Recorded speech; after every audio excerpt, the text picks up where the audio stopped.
Brotherhood?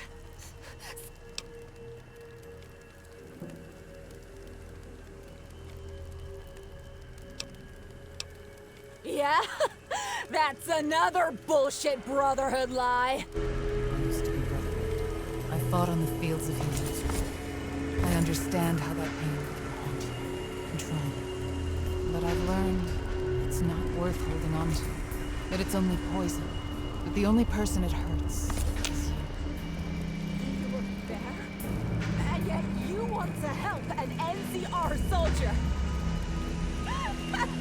Did you see what we did? What we did to your friends and family! Yes, it drove me to march from Utah to the frontier to seek vengeance.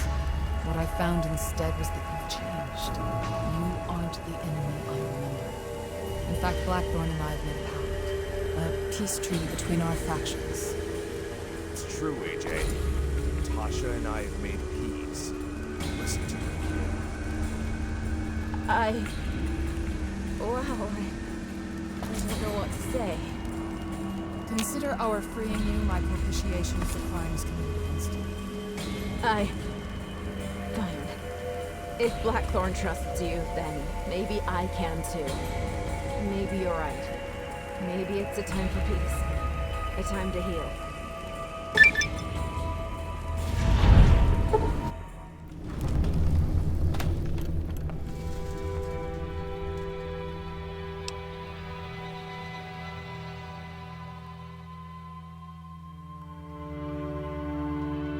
And so came to an end the courier's exploits in the frontier. A decade of hatred, 1,000-mile march, a rise to power. For Tasha Weaver, once Paladin of the Brotherhood, now Paladin of God. It all culminated in the frozen lands of the frontier. As the Legion's flame extinguished, the fires of hope alit. The Crusaders and the NCR met again at the Biennial Oak to sign the Frontier Concordat. With the stroke of a pen, the bitter war that began at Helios 1 ended. An era of restoration had begun. Instruments of war became instruments of progress. Power armor aided in construction. PDWs welded pipes in steel. Lasers and flamers decimated centuries of ice as the Allies restored the roads. Vertibirds flew cement, scrap, and manpower wherever it was needed. The new Allies also refurbished the old Clinton Kelly Hospital. Staffed with chauffeurs and NCR medics, it began once again serving the community. The frontier, a once desolate, war-torn land, became a beacon in an age of darkness. Because war never changes, but people can. The damning cold seemed more bitter as a solemn goodbye was given to the fallen, NCR and Crusader alike. Weaver's eulogy, despite its candor and love, could not salve the pain of her kin. Tears fell with the sting of sleep as they laid Clements to rest. Beloved friend, the hero, the patriarch of their family. They would recover, but not today. It's not often love triumphs in the frozen, war-torn wastes. But for Charlene and Elian, well, they found each other again. With Valerius dead and Ostia destroyed, the Northern Legion quickly disbanded. Most simply integrated into the native Scav population, or used their fighting skill to form raider gangs. A choice few returned to the Legion fort, where Caesar had them put to the cross for their failure. As the war subsided, Junk Flea began to prosper. No longer relying on selling information on factions, they were able to begin more legal operations. Utilizing Junk Flea's water reservoirs and ample space, large swaths of the underground were turned into hydroponic areas. Though the courier would never meet the mayor would eventually become a very powerful figure, albeit from the shadows. With Tag dead, there was no one to keep the slums under control. The crime in the slums soon spilled out into the rest of Junk Flea, driving law-abiding citizens away while simultaneously drawing in criminals. Junk Fleet would soon become known as the center of organized crime in Portland. With no guardian to protect them, the Church of Eternal Life was quickly wiped out by violent outsiders in search of their treasure. Irvington continued to prosper, even as more and more people began to grow sick.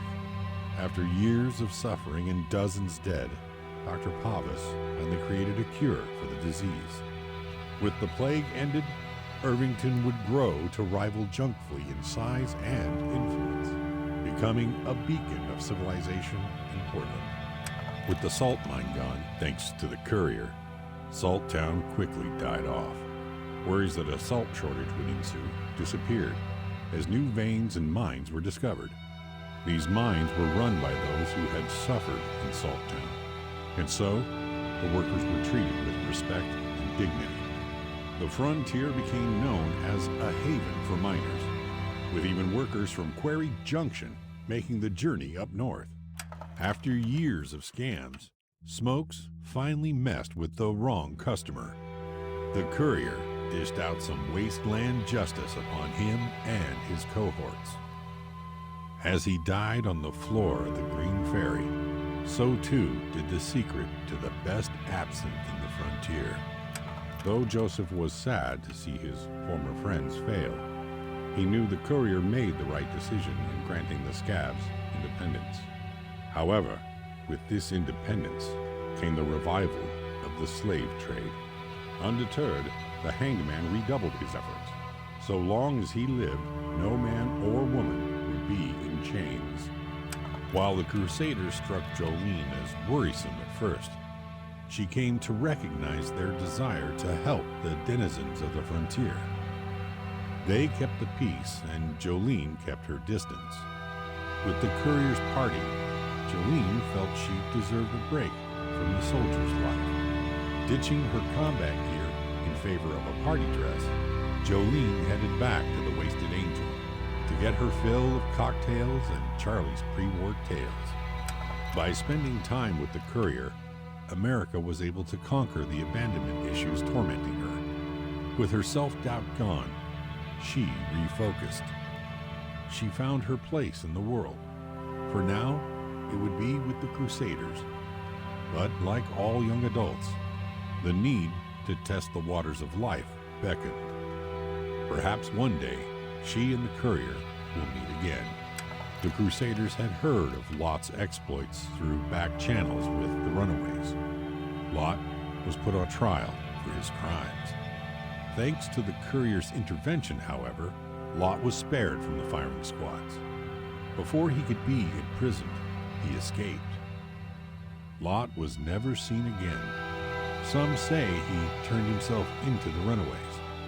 Others say he was gunned down by a snowman.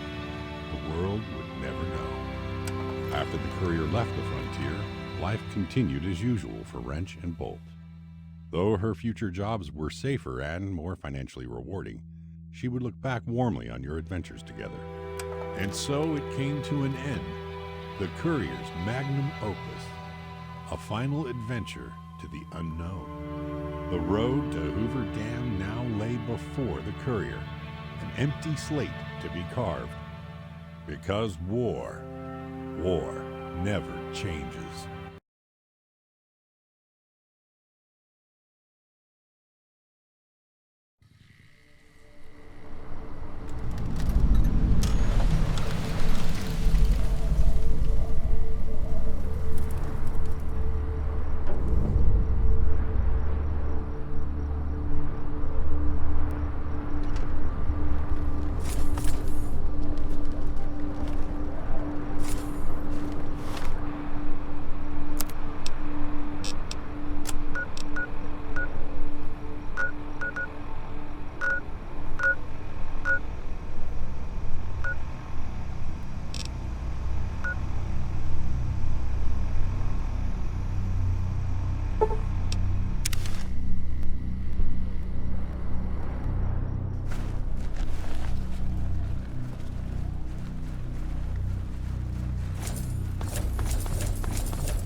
What's up?